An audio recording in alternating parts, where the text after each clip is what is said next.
ಹುಬ್ಬಳ್ಳಿಯಲ್ಲಿ ಫಕೀರ ಸಿದ್ದರಾಮ ಸ್ವಾಮೀಜಿಗಳ ಅಮೃತ ಮಹೋತ್ಸವ ನಡೆದಿದ್ದು 3000 ಮಠದಿಂದ ಭವ್ಯ ಮೆರವಣಿಗೆ ನಡೆಯಿತು. 5 ಆನೆ, 5 ಒಂಟೆ, 5 ಕುದುರೆ ಸೇರಿದಂತೆ ವಿವಿಧ ಕಲಾ ತಂಡಗಳೊಂದಿಗೆ ಶೋಭಾಯಾತ್ರೆಯನ್ನು ನಡೆಸಲಾಯಿತು. ಫಕೀರ ಸಿದ್ದರಾಮ ಸ್ವಾಮೀಜಿ, ದಿಂಗಾಲೇಶ್ವರ ಸ್ವಾಮೀಜಿ, 3000 ಮಠದ ಮುಜಗು ಸ್ವಾಮೀಜಿಗಳ ಭವ್ಯ ಮೆರವಣಿಗೆಯಲ್ಲಿ 100ಕ್ಕೂ ಹೆಚ್ಚು ಜನ ಮಠಾಧೀಶರು ಭಾಗಿಯಾಗಿದ್ದರು. ಹುಬ್ಬಳ್ಳಿಯ ನೆಹರು ಮೈದಾನದಲ್ಲಿ ಆನೆಯ ಮೇಲೆ ಅಂಬಾರಿ ಇರಿಸಿ ಸ್ವಾಮೀಜಿಯರನ್ನು ಕೂರಿಸಿ 5555 kg ತೂಕದ 10 ರೂಪಾಯಿ ನಾಣ್ಯಗಳಿಂದ ತುಲಾಭಾರವನ್ನು ನೆರವೇರಿಸಲಾಯಿತು. ಈ ಅಮೃತ ಮಹೋತ್ಸವದಲ್ಲಿ ಭಕ್ತರಿಂದ 3 kg ಚಿನ್ನ ಸಮರ್ಪಣೆಯಾಯಿತು. ಈ ವೇಳೆ ಕೇಂದ್ರ ಸಚಿವ ಪ್ರಹ್ಲಾದ್ ಜೋಶಿ, ಬಿಜೆಪಿಯ ರಾಜ್ಯಾಧ್ಯಕ್ಷ BY ವಿಜಯೇಂದ್ರ, ಮಾಜಿ CM ಜಗದೀಶ್ ಶೆಟ್ಟರ್, ವಿಧಾನ ಪರಿಷತ್ನ ಸಭಾಪತಿ ಬಸವರಾಜ್ ಹೊರಟ್ಟಿ, ಶಾಸಕ ಮಹೇಶ್ ತೆಂಗಿನಕಾಯಿ, ಶಾಸಕ ಅರವಿಂದ್ ಬೆಲ್ಲದ್, ಸಚಿವ MB ಪಾಟೀಲ್, ಈಶ್ವರ್ ಖಂಡ್ರೆ, ಶ್ರೀನಿವಾಸ್ ಮಾನೆ, ಸಲೀಂ ಅಹಮದ್ ಸೇರಿ ಅನೇಕರು ಉಪಸ್ಥಿತರಿದ್ದರು.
ತನ್ನೆಲೆಯ ತೆಗೆದರೆ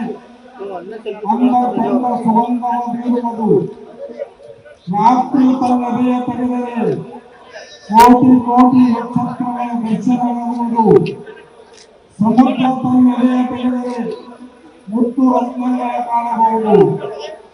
ನಮ್ಮ ಎಲೆಯನ್ನು ತೆಗೆದ ಹುಬ್ಬಳ್ಳಿಯ ಭಕ್ತರು, ಶಿರಟ್ಟಿಯ ಜಗದ್ಗುರು ಫಕೀರೇಶ್ವರ ಸಂಸ್ಥಾನ ಮಠದ ಭಕ್ತರೆಲ್ಲರೂ ನಮ್ಮ ಪ್ರೀತಿಯ ಭಕ್ತಿಯ ಹೃದಯವನ್ನು ಇಲ್ಲಿ ತೆಗೆದಿದ್ದಾರೆ ಅಂತ ಹೇಳಕ್ಕೆ ಬಹಳ ಸಂತೋಷ ಆಗ್ತಾ ಇದೆ. ಹುಬ್ಬಳ್ಳಿಯಲ್ಲಿ ಇದೊಂದು ಫಕೀರೇಶನ ಸಂಕಲ್ಪ ಇತ್ತು.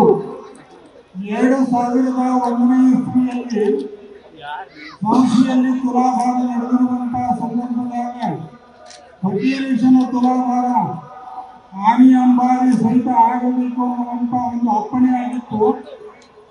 2001ನೇ ಇಸ್ವಿಯಲ್ಲಿ ಆಗಿರುವಂತಹ ಅಪ್ಪಣೆ 2024ನೇ ಇಸ್ವಿಯಲ್ಲಿ ಹುಬ್ಬಳ್ಳಿಯ ಭಕ್ತರಿಂದ ನೆರವೇರಿಸಿ ಬಹಳ ಸಂತೋಷ ಆಗ್ತಾ ಇದೆ.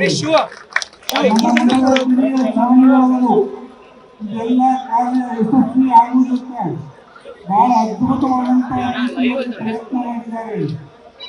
ಈ ಆಗಿರುವಂತಹ ಕಾರ್ಯವನ್ನು ನೋಡಿದ್ರೆ ಗರ್ಭಿ ಗಮ್ಮತ್ನವರು ಸರ್ಕಲ್ ಗಮ್ಮತ್ನವರು ಗರ್ಭಿ ಗಮ್ಮತ್ತ ಆಟದಂತೆ ಎಲ್ಲ ಕಾರ್ಯವನ್ನ ನೀರಿನಲ್ಲಿಯೇ ಕೂಡ ಹಾಗೆ ಭಾವ ಇರುವುದಿಲ್ಲ ಹಾಗೆ ಸರಳವಾಗಿ ಎಲ್ಲ ಕಾರ್ಯಗಳನ್ನು ನಮ್ಮ ಹಿರಿಯ ಸ್ವಾಮಿಗಳಾಗಿರುವಂತ ಫಕೀರ ದಿಂಗಾಲೇಶ್ವರ ಸ್ವಾಮಿಗಳು ಮಾಡಿದ್ದಾರೆ. ಇವತ್ತಿನ ದಿವಸ ತುಲಾಭಾರ ನಡೆದಿದೆ. ನಾನು ಥೈಲ್ಯಾಂಡ್ಗೆ ಹೋದಾಗ ನನ್ನ ತೊಡೆಯ ಮೇಲೆ ಹುಡುಗರು